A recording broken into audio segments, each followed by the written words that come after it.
How much time do you want for your progress?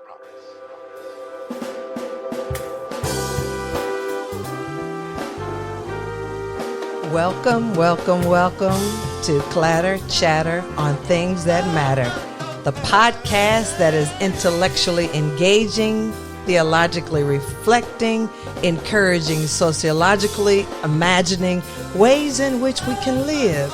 Thank you for spending this short amount of time with us. We promise you that you will not regret a moment of it. Shout out to Trevor Smith and VJ Herbert for commissioning this fantastic music to get our minds going on things eternal, positive, and fulfilling life's purposes.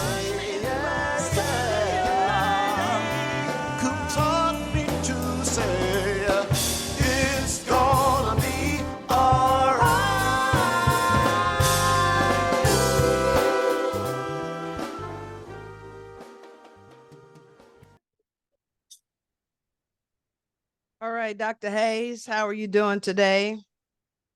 Good. How about you, Dr. Cooper? I'm doing just great. Today is October the 11th, 2023. We have a station identification break or a special podcast series for today to just provoke some critical thinking. And so here we are, October the 11th, 2023.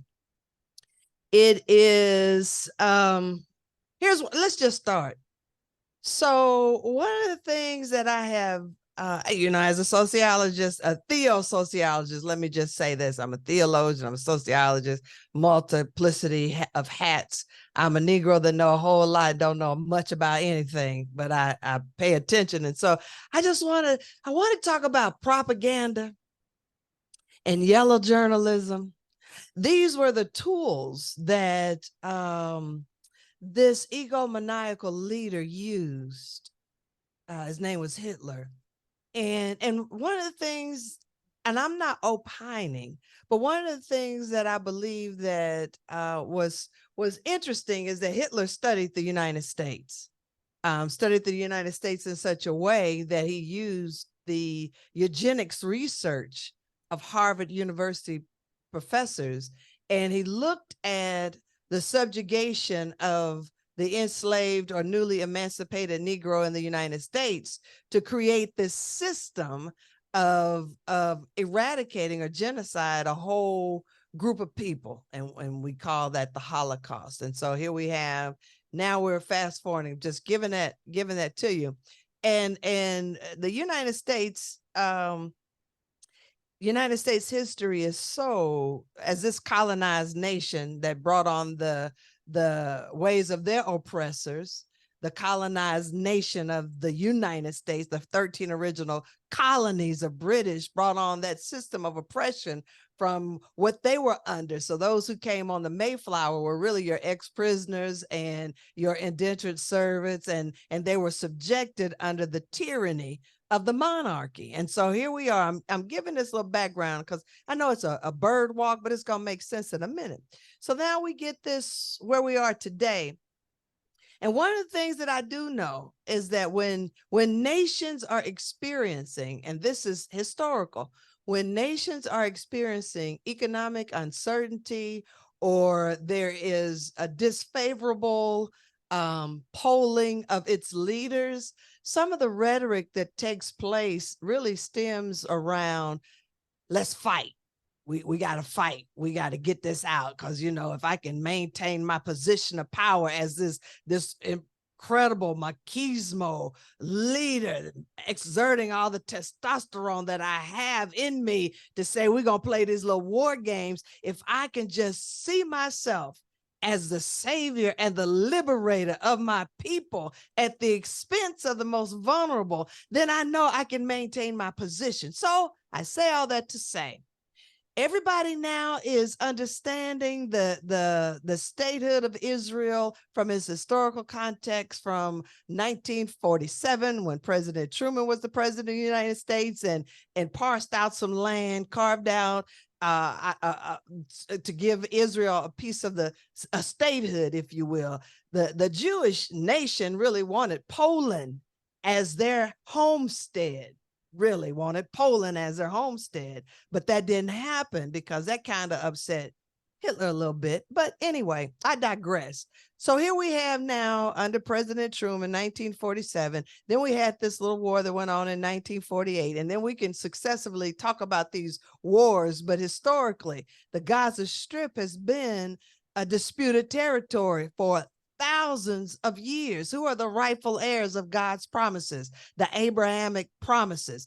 Abrahamic's children included Ishmael, it included Isaac, and it included Keturah's kids. Ishmael, the patriarch of Islam; Isaac, the patriarch that would lead us to the Edomites, the Hittites, the Jebusites, the Perizzites, and Jacob, whose name changes to Israel, that literally means wrestle with God. And from Jacob, we get Judah, we get the 12 tribes: Judah, Manasseh, Ephraim, Naphtali, Dan, you name it, okay? And these lands were named after the progeny of Jacob and Esau, because where they landed was named for them. Okay, so then we get this whole idea of who, and then Keturah's sons, they're the patriarchs of Hinduism and Buddhism. Okay, so all of the faith traditions can point to Abraham as their patriarch, the father of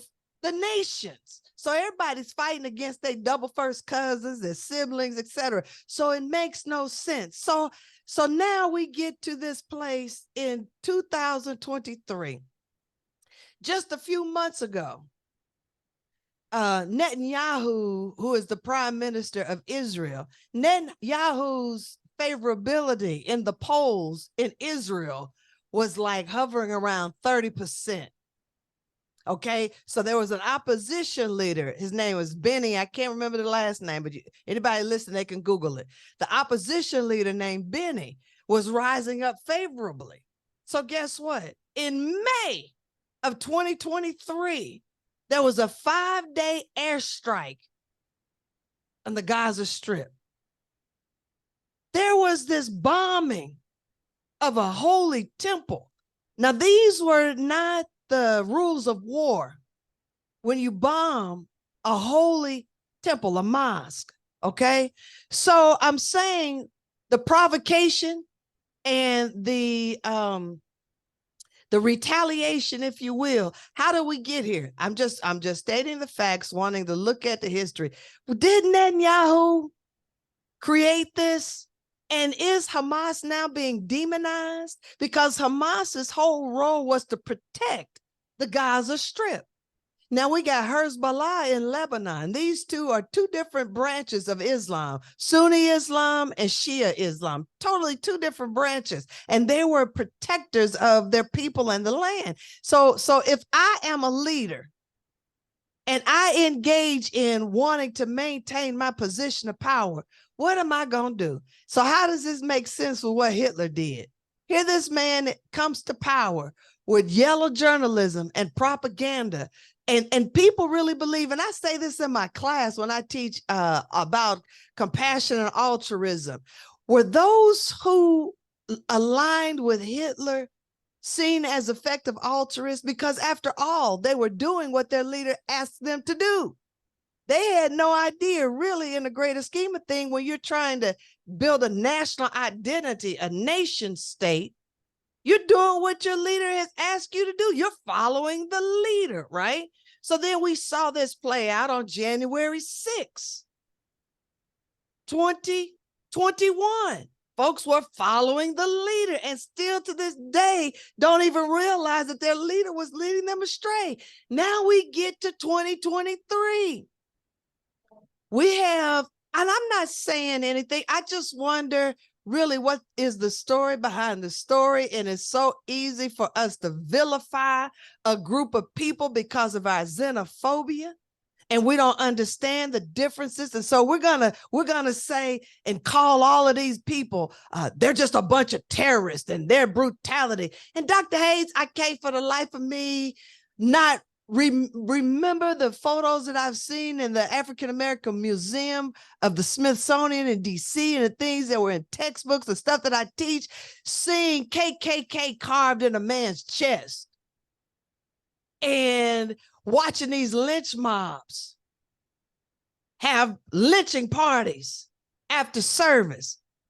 And if that's not brutal, I don't know what is. So it's like, y'all forgot your history. Is that why we want to revise the history? It's easy to say this is brutal, but I want to cuss so bad, but I'm going to try not to right now. It might come, and I know I got better words, but when we talk about child sacrifices,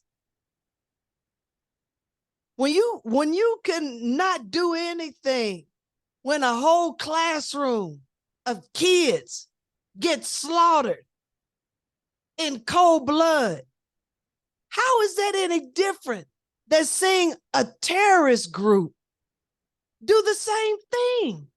And who is controlling the stories? Are we being, because we don't like to critically think, we want somebody to tell us what to say, how to say, what to do, when to do, how to feel? Well, where's the collective outrage? That's the whole point. That when it's, violence on us perpetrated in our country, there's sort of a muted, response to it, as though it were some kind of isolated event. And then because nothing ever comes of it and nothing is really done significantly about it, then it continues to reoccur. And we continue to respond in the same way. Oh, it's off. Oh, it's off. And then in a few days, it's back to business as usual. But there's no collective outrage like it's going on this week, where there's continuous all day long coverage and local coverage to see the destruction and the damage that has been done. Just like Emmett Till's mother said, no, I want people to see what they did. I think that's probably how we should have responded, that somebody should see what human beings who call themselves Americans actually did to fellow Americans. And we're willing to do that for something that occurs somewhere else, outside our backyard. Yeah, somewhere else. But I am acutely aware that there's a lack of collective rage about all the tyrannical things that happen in this country, and we try to bury it and act like it was an isolated event, and it really doesn't affect who we are. That's not who we are. It is who we are.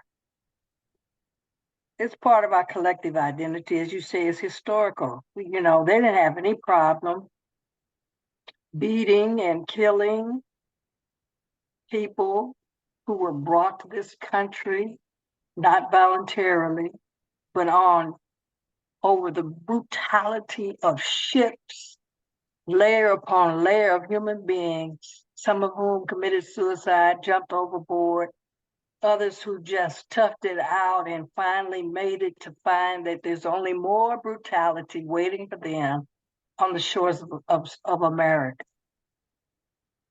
It's a story that needs to be told over and over again, just like the Holocaust, over and over and over again, so that nobody forgets and so that nobody misses knowing what the real history is. So it's so complicated. But again, it all stems from this identity of who really controls God and who are the rightful heirs of God's promises, not seeing all of us, humankind, as the rightful heirs of God's promises of love and peace. And I don't even know how you can think that we are not all in this together, because if I hurt, we all should hurt. If you hurt, I should also feel your pain. And this geopolitics that we have divided and are trying to conquer, it is so old and outdated. And I really wish that God's will to be done. Well, every time there seems to be an advance in the human race in terms of how we look at each other and how we feel about each other and how we authenticate and reinforce the dignity and humanity of all. There's always this little underlying element that wants to control everything. It's really that really want to be gods, and they want to establish their own ethic of behavior, which relegates some to a lesser position, while others get to be over everything, or in charge of everything, or they're the only ones smart enough to run it. And then the other people become pawns, tools, workforces. I hate that word, workforce,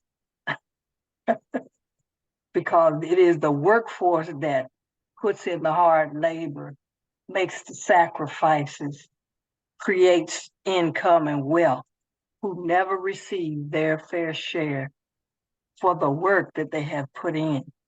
And this is a system that is old as dirt.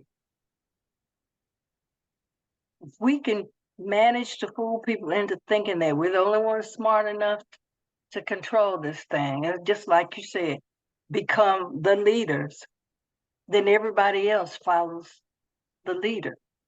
And that dictates the tenor of everything that happens.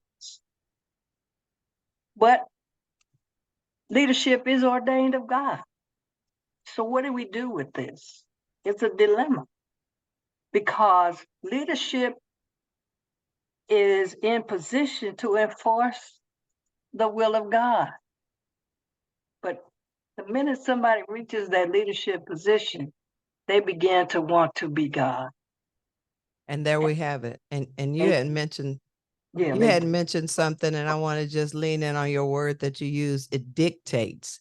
And when it dictates, then we have a dictator.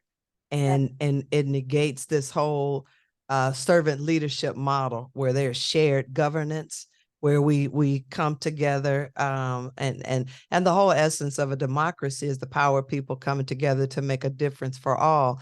But I also want to just add this as a thought, as we are one of the things that I find amazing is that there's so much circulating on social media and in the media in general about being pro-Israel. And somehow that has meant that you're pro-Jews. But I want to just say, or if you're pro-Palestine, you're anti-Semitic. Well, the Shemites were part of the descendants of Noah. The Shemites were the Hamites' relatives, because Ham, Shem, and Japheth were descendants of Noah, right? And so we're all in here together. And Shemites is the transliteration to the word Semites in the Semitic region. But I want to say that in the state of Israel that we know it today, there are Israeli Jews, Israeli Christians, and Israeli Muslims. So we can be pro-Israel and be inclusive of the monotheistic and the pantheistic traditions, not at the exclusion of a dominant group, but at the inclusion of the greater humanity. So I don't even understand. It's pro-Israeli leadership, i.e. government officials. If we're pro-Israel, then that means that we line up with whoever's in control. And we have this now. I'm glad. So that's the bird walk back to the beginning of the conversation when the current leader, Netanyahu's favorability was under 30%. And there was this airstrike, 5-day airstrike that happened in the end of April, 1st of May. And then when that happened, his favorable ratings in the polls went up.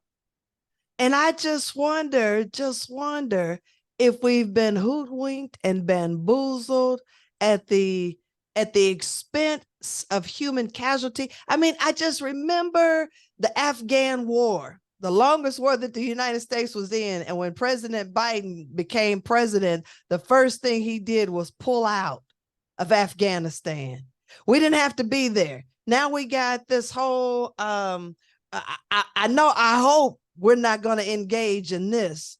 And I think that there are those who wish that we would, but it's not necessary. And so as a commander-in-chief, I pray to God that our commander-in-chief stands down, and I'm glad that it is him who is in office. Had it gone the other way, we would be engaged in business that's not ours to be in. He intentionally did not engage in the Russia-Ukraine war. And neither did Obama, really, because Russia invaded Crimea, which was an annexed peninsula of the Ukraine. And Obama just stood back. And so I'm just so grateful. You can read the tea leaves or whatever you want to say, that we are engaged in a level of diplomacy that's not wrapped up in hyperbole or machismo, or there's a just war theory here. Go ahead, Dr. Hayes. Well, this is what I see. I see those who are struggling for power, seeing an opportunity to shift the focus away from them, to create a situation that brings all of the people of America together. That's the whole premise. If we could bring the country together around a common goal, which is to defeat these terrorists, then we can shift the focus away from our efforts to gain authority over the country. And we'll slip in unnoticed. And we'll look up one day and say, look who's in charge. It's an old playbook, Dr. Cooper.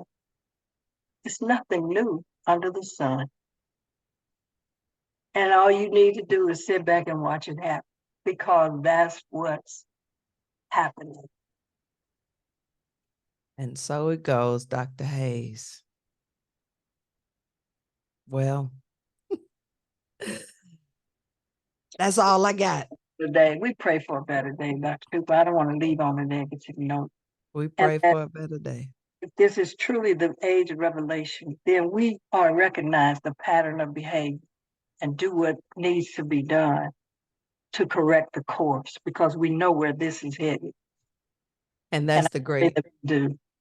And that's the great sociological imagination, where our history and our biography intersect. Where are we in this moment of time to help share the story? Are we just sitting idly by, or are we in the game to affect a positive change? So thank you, Dr. Hayes. So good.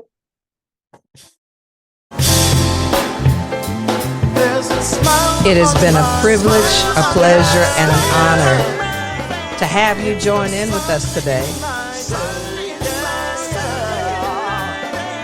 Remember that everything will be all right until we meet again. Stay safe and well.